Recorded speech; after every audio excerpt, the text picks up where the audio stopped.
आपका final paper decide करता है कि आपने पूरे साल भर क्या किया। अब आप तो पेपर चेकर यानी कि जो टीचर पेपर चेक कर रहे हैं उनके सामने तो होते नहीं, तो वो आपको जज करते हैं आपके पेपर के ऊपर से।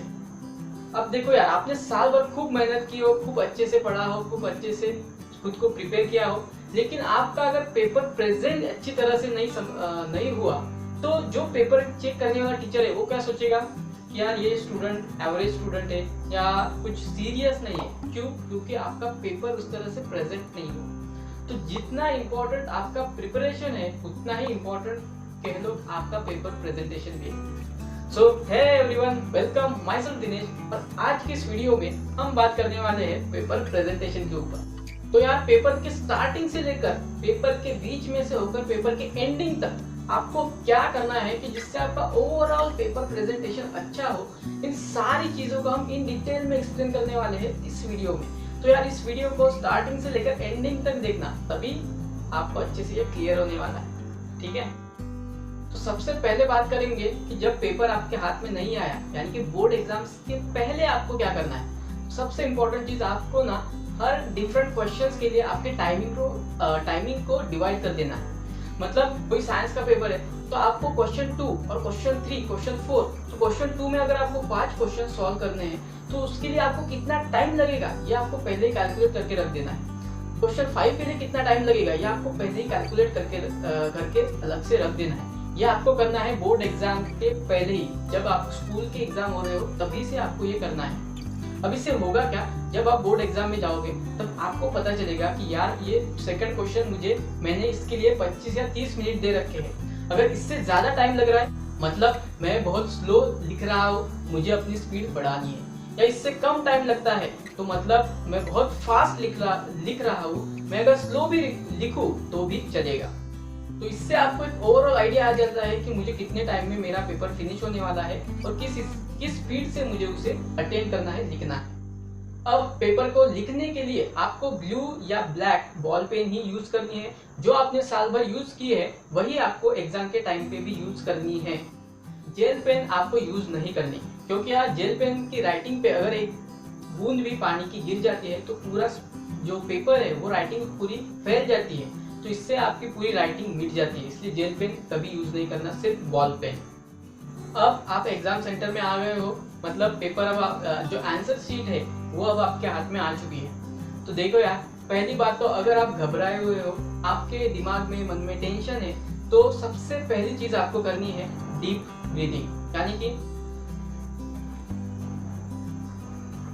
3-4 बार ऐसे डीप ब्रीथ करो, श्वास अंदर लेके बाहर छोड़ो, आपकी पूरी टेंशन हल्की हो जाने वाली है। करके देखो, फिर बताना मुझे कमेंट में, ठीक है।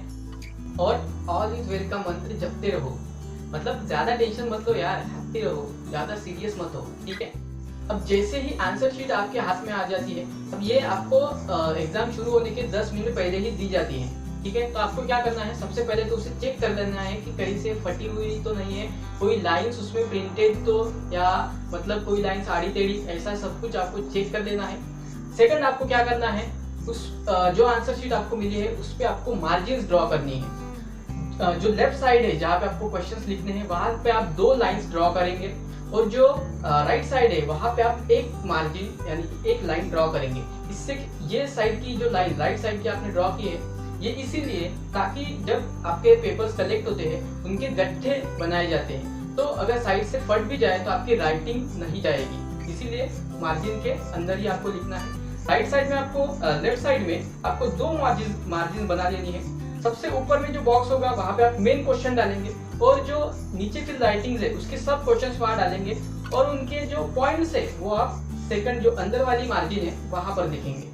और आंसर शीट का जो लास्ट वाला पेज है, उस लास्ट वाले पेज को आप रखेंगे रफ वर्क के लिए। उस पर आप बोल्ड मोटे अक्षरों में रफ वर्क करके हेडिंग डाल दीजिए, और वो पूरा पेज आप रफ वर्क के लिए यूज करेंगे। सारे ही पेपर्स के लिए आपको यही करना है, और ये सारा ही काम आपको एग्जाम शुरू होने के 10 मिनट पहले ही कंप्लीट कर लेना है। और अब आपके हाथ में आ जाएगा आपका मेन क्वेश्चन पेपर, जिसे आपको अब सॉल्व करना है। तो अब उससे कैसे अटेंड करना है कि आपका प्रेजेंटेशन अच्छा हो। तो अब क्वेश्चन पेपर हाथ में आ जाने के बाद अब आप आंसर लिखना शुरू करोगे। अब इसमें इंपॉर्टेंट चीजें क्या आपको ध्यान में रखनी है। पहली तो आपको अच्छी हैंडराइटिंग निकालनी है। अच्छी मतलब एटलीस्ट इतनी अच्छी हो, साफ सुथरी हो कि जो पेपर चेक करने वाला है उसे वो अच्छी तरह से समझ में आए। ठीक है, और लिखते वक्त अगर आपका कुछ चूक गया है, आपको कुछ कट करना है, तो उसे आप पूरा स्क्रिप्ट नहीं करेंगे, आपको सिर्फ एक लाइन उस पर ड्रॉ करनी है, बस मॉडल जो चेक करने वाला है वो समझ जाएगा कि आपको ये कट करना है। ठीक है, और क्वेश्चंस को जंबल नहीं करना है, मतलब पहला क्वेश्चन किया उसी में फिर दूसरा फिर तीसरा, ऐसा नहीं करना एक ही क्वेश्चन में। आपको जो क्वेश्चन आपने लिया वो पहले पूरा कंप्लीट करना, उसके बाद फिर सेकंड क्वेश्चन उसे पूरा, देन उसके बाद थर्ड क्वेश्चन फिर उससे पूरा कंप्लीट करना है। मतलब इस हिसाब से आपको जाना है, एक दूसरे में क्वेश्चन को मिक्स नहीं करना। और हर नया क्वेश्चन आपको नए पेज से स्टार्ट करना है। मतलब क्वेश्चन नंबर फर्स्ट हो गया, उसमें सारे क्वेश्चन आपके सॉल्व हो गए, तो अगर कुछ जगह बची हुई है तो आपको वो छोड़ देनी है, नया क्वेश्चन आप नेक्स्ट पेज से स्टार्ट करेंगे। ठीक है, और जो क्वेश्चन नंबर है वो आपको लेफ्ट साइड में जो बॉक्स दिया रहेगा वहां पे आपको लिखना होता है। अब सपोज करो कि क्वेश्चन नंबर 2 है राइट द ब्रीफ आंसर्स, जिसमें आपको 5 क्वेश्चंस सॉल्व करने हैं। तो उसका जो मेन क्वेश्चन है यानी कि 2, क्वेश्चन नंबर 2, वो आप उस बॉक्स में लिखोगे, और उसमें से जो 5 बाकी क्वेश्चन है, सब क्वेश्चन जो उस क्वेश्चन में आपको सॉल्व करने हैं, तो उसके नीचे आप उससे पहला नंबर यानी कि पहला क्वेश्चन, और उसमें से जो बाकी के उसके जो पॉइंट्स है वो आप जो नेक्स्ट आपने मार्जिन ड्रॉ की है वहां पर आप लिखोगे। और अगर आपको ये 5 क्वेश्चन सॉल्व करने के लिए सपोज करो 3 पेजेस लगते हैं, तो उन 3 ही पेजेस के लेफ्ट साइड में जो बॉक्स है वहां पर आप क्वेश्चन नंबर 2 मेंशन करोगे वो बॉक्स में। ठीक है, और जैसे ही आपका एक क्वेश्चन का आंसर खत्म होता है, उसके बाद आपको 1 या 2 लाइन छोड़ देनी है, और उसके नीचे फिर दूसरा क्वेश्चन का आंसर शुरू करना है। और जो लाइन आपने बीच में छोड़ी वहां से आप पेंसिल से सीधी लाइन ड्रॉ कर दीजिए। इससे जो आंसर्स है वो एक दूसरे से सेपरेट हो जाएंगे और दिखने में भी आपका पेपर बहुत अच्छा दिखेगा। और अगर समझो आपको 5 क्वेश्चंस में से सिर्फ 3 ही क्वेश्चंस आते हैं, तो जो बाकी 2 क्वेश्चन आपको सॉल्व करने हैं, आपको लगता है कि आपको नहीं आते, तो उनके लिए भी आपको जगह छोड़ देनी है। ठीक है, आप छोड़ दीजिए पूरी जगह। जब लास्ट में आपको अगर याद आता है तो आप वो क्वेश्चंस को अटेंड कीजिए, यानी लिखिए। अगर नहीं भी आते तो जो पेज आपने छोड़ा है उनके लिए उसे सिंपली उस पर एक लाइन मार दीजिए। ठीक है, अगर आपने वहां कुछ भी नहीं लिखा तो भी कुछ नहीं होगा। ठीक है, लेकिन अगर आपको क्वेश्चन बाद में याद आ जाता है तो उसे बाद में पीछे लिखना नहीं। क्यों? क्योंकि आपकी जो वैल्यूएशन होती है वो उसी पेज पे लिखी जाती है जिस पेज पे आपने वो क्वेश्चन स्टार्ट किया। इसीलिए बेटर होगा कि आपको क्वेश्चन नहीं आता तो उसके लिए जगह छोड़ दीजिए। ठीक है, एंड देन अपना नेक्स्ट क्वेश्चन कंटिन्यू कीजिए। अब कोई भी सब्जेक्ट हो, कोई भी क्वेश्चन हो, आपका डिफरेंशिएट क्यों ना हो, आपको हर क्वेश्चन का आंसर पॉइंट्स में लिखना है। ठीक है, आपने लेफ्ट साइड में 2 मार्जिन ड्रॉ की थी। पहली मार्जिन जिसमें आपको सब क्वेश्चंस लिखने हैं, ठीक है, और जो दूसरी मार्जिन है उसमें आपको उस क्वेश्चन के पॉइंट्स लिखने हैं। ठीक है, और अगर आपको लगता है कि आपको कोई क्वेश्चन नहीं आता तो उस पर ज्यादा टाइम वेस्ट मत कीजिए, नेक्स्ट क्वेश्चन पे जाइए, उसे आप लास्ट में सॉल्व कीजिए अगर आता है तो। अब जो फिल इन द ब्लैंक्स के क्वेश्चन होते हैं उसमें आपको पूरा सेंटेंस लिखना है, जो सेंटेंस दिया हुआ है उसे पूरा लिखना है, और जो ब्लैंक स्पेस है जिसमें आपको आंसर लिखना है उसे आपको बॉक्स कर देना है। जो कुछ आंसर है उसे आप बॉक्स में डाल देंगे। ठीक है, और यही चीज आपको साइंस, मैथ्स या न्यूमेरिकल्स में जो आपका फाइनल आंसर आता है x = दिस, जो कुछ भी आता होगा तो उसे भी आपको बॉक्स में डाल देना है। इससे क्या होगा, जो पेपर चेकर है उसका ध्यान डायरेक्टली उस बॉक्स की तरफ जाएगा, हाँ इसका आंसर करेक्ट है, तो वो बाकी चेक नहीं करेगा कि आपने कैसे सॉल्व किया, क्या किया, है ना, मतलब कोई गलती हो गई, कट हो जाएगी, ऑफ हो जाएगी, तो इसलिए बॉक्स में डाल देना है। डायरेक्टली आपको राइट मिल जाएगी, वो बाकी चीजें चेक नहीं करते ज्यादातर, लेकिन हर कोई ऐसा नहीं होता, बहुत से होते हैं जो चेक करते भी हैं। ठीक है, और जो आपको फाइनल आंसर मिलता है उसका यूनिट मेंशन करना बहुत इंपॉर्टेंट होता है। मैथ्स में square centimetre, square metre, cubic, जो कुछ भी आपका यूनिट है वो आपको जरूर मेंशन करना चाहिए, उस पर आपका हाफ मार्क कट हो सकता है। वैसे ही साइंस में भी आपको न्यूटन, जूल, जो कुछ यूनिट है वो मेंशन करना है। अगर आपको कोई यूनिट नहीं दिया हो, क्वेश्चन में कोई यूनिट नहीं दिया हो, जैसे कि आपको सपोज एरिया फाइंड करना है लेकिन आपको कोई यूनिट नहीं दिया हो, तो उस समय आप यूनिट की जगह सिर्फ यूनिट ही लिखेंगे। आंसर सपोज 24 आया, सो x = 24 यूनिट ऐसे लिखना है और उसे बॉक्स में डाल देना है। ठीक है, अब नेक्स्ट इंपॉर्टेंट चीज, जो आप मैथ्स के क्वेश्चन अटेंड करते हो ना, तो उसमें जो आपको पूछा गया है उसी के अनुसार आपको फाइनल आंसर भी लिखना है। मतलब सपोज आपको क्वेश्चन में पूछा गया है कि what is the value of x, तो क्वेश्चन सॉल्व करने के बाद x = समथिंग मिलेगा, उसे बॉक्स में डाल देंगे, उसके नीचे आप आंसर लिखोगे कि the value of x is this square centimetre, उसे भी आप बॉक्स में डाल देंगे। जैसे पूछा गया कि what is the age of boy, so आप फाइनल आंसर लिखोगे the age of boy is 23 years, उसे आप बॉक्स में डाल दोगे। ये फाइनल आंसर आपको मैथ्स के केस में लिखना है। अब ज्योग्राफी में, मैथ्स में या साइंस में आपको जो ग्राफ पेपर मिलता है या फिर आपको कोई मैप मिलता है, तो उस पे आपको किसी एक कोने में, राइट या लेफ्ट किसी भी, आपको वहाँ पे क्वेश्चन नंबर मेंशन करना है, क्योंकि क्वेश्चन के लिए वहाँ जगह नहीं, मतलब वहाँ नहीं लिखा रहता है कि ये क्वेश्चन है करके।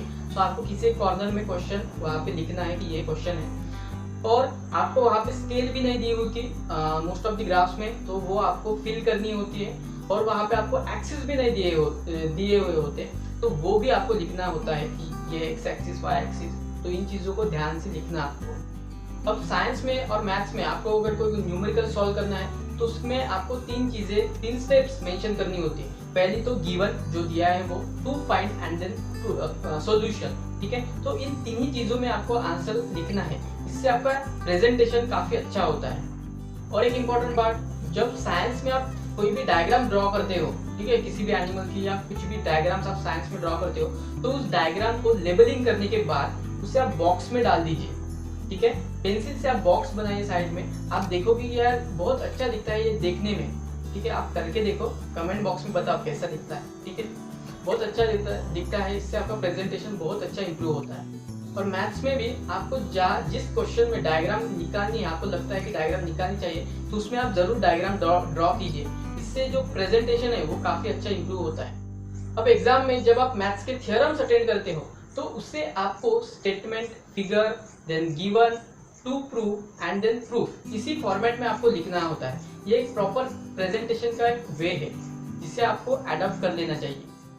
वैसे ही साइंस में भी जब आप कोई लॉ या कोई प्रिंसिपल लिखते हो, तो उस समय में भी आपको स्टेटमेंट लिखना है पहले तो, एंड देन उसके बाद उसका मैथमेटिकल इंटरप्रिटेशन। जैसे कि आपका न्यूटन्स लॉ है, तो पहले तो आप उसका सेंटेंस लिखेंगे, उसके बाद आप F इज इक्वल टू, और F is directly proportional to masses and inversely proportional to R square लिख सकते हो, या डायरेक्ट उसका formula F is equal to G m1 m2 upon R square. मतलब ये मैथमेटिकल रिप्रेजेंटेशन भी लिखना होता है। अब इससे होगा क्या है, छोटी छोटी बहुत सी मैंने बातें आपको इस वीडियो में बताई, बहुत छोटी छोटी बातें हैं, लेकिन यार कोई भी बड़ी चीज़ बनती है ना, तो वो छोटी छोटी चीज़ों को ध्यान में रखकर ही बनती है, ठीक है। ऐसी बहुत सी चीज़ें होगी जो आपको लगता है कि एक मतलब पेपर सॉल्व करते हो आपके ध्यान में भी रहेगी कि नहीं। तो इसीलिए यार आपको ये सारी चीज़ें जब आप अपने स्कूल में होते हैं, जब आपकी एग्जाम्स होती है, तभी से आपको इन सारी चीज़ों की प्रैक्टिस कर लेनी होती है। अब इससे होगा क्या कि जो पेपर चेकर है, जो टीचर आपका पेपर चेक करेगा, वो देखेगा कि यार कितनी चीज़ें इसने मतलब अच्छी तरीके से लिखी है, जरूर ये कोई होशियार बच्चा होगा, है ना। तो आप मार्क, अगर आपका कहीं कट हो जाता है तो आसानी से आपको दे देगा वो मार्क, है ना। तो मतलब उसके दिमाग में आपके प्रति जो इमेज है, आपकी छवि है, वो काफ़ी पॉजिटिव इम्पैक्ट कर जाती है। वो सोचता है कि आप एक होशियार बच्चे होंगे जिसने अच्छी तरीके से पेपर अटेंड किया है। क्यों? क्योंकि उसने साल भर मेहनत की है इसीलिए। तो इससे आपका जो मार्क्स गेनिंग होता है वो बहुत अच्छी तरीके से इम्प्रूव होता है, प्रॉफिटेबल होता है। तो इसीलिए पेपर प्रेजेंटेशन बहुत ज़्यादा इम्पोर्टेंट है। जितना आपका प्रिपरेशन है उतना ही पेपर प्रेजेंटेशन भी इम्पोर्टेंट है। तो यार बस इस वीडियो में इतना ही। आपको ये वीडियो कैसा लगा मुझे कमेंट बॉक्स में बताइए। वीडियो को लाइक कीजिए अगर आपको अच्छा लगता है तो, चैनल को सब्सक्राइब जरूर कीजिएगा ताकि जो नए वीडियोस चैनल पे आगे आएंगे उनकी नोटिफिकेशन आपको मिलती रहेगी। और अपने दोस्तों के साथ, भाई बहनों के साथ भी जरूर इसे शेयर कीजिएगा, ठीक है। So thanks for watching and मिलते हैं नेक्स्ट वीडियो में।